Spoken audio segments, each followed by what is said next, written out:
అందరికీ నమస్కారం అండి. శ్రావణి కాజు ఛానల్కి స్వాగతం. ఈరోజు మనం పప్పుచారు ఎలా తయారు చేయాలో చూద్దామండి. తాలింపు గింజలు వేసుకోవాలండి. ఆయిల్ వేసుకొని కళాయి పెట్టుకొని తాలింపు గింజలు వేసుకోవాలి. ఉల్లిపాయ పచ్చిమిరపకాయ కూడా వేసుకోవాలండి.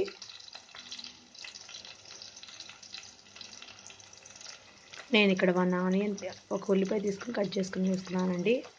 అలాగే 2 పచ్చిమిరపకాయలు, మీ కారాన్ని తగినట్టు పచ్చిమిరపకాయలు వేసుకోండి. కరివేపాకు కూడా వేసుకోవాలండి.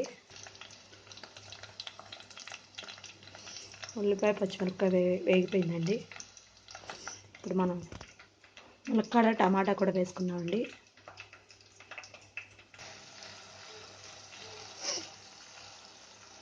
టమాటా ములక్కాడ వేసుకున్నానండి.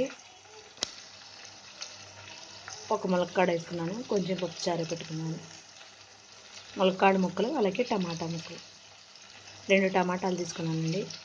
1/2 టీ స్పూన్ పసుపు, 1/2 టీ స్పూన్ పసుపు, 1/2 టీ స్పూన్ కల్లుప్పు వేసుకున్నానండి.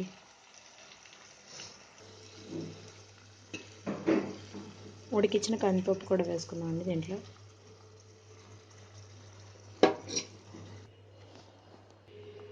నిమ్మకాయ సైజంతా చింతపండు వాటర్ పోసుకొని వేసుకోవాలండి. ఇందులోనే ఇంగువ కూడా వేసుకోవాలండి.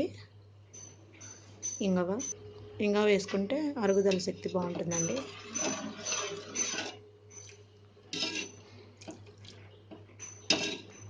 పప్పుచారు మరగాలి బాగా. ఇందులోనే సాంబార్ పొడి కూడా వేసుకున్నామండి, టేబుల్ స్పూన్.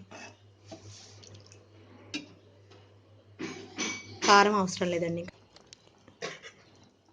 పప్పుచారు మరిగిపోయిందండి. ఇందులోనే 1/2 టేబుల్ స్పూన్ పంచదార వేసుకోవాలి.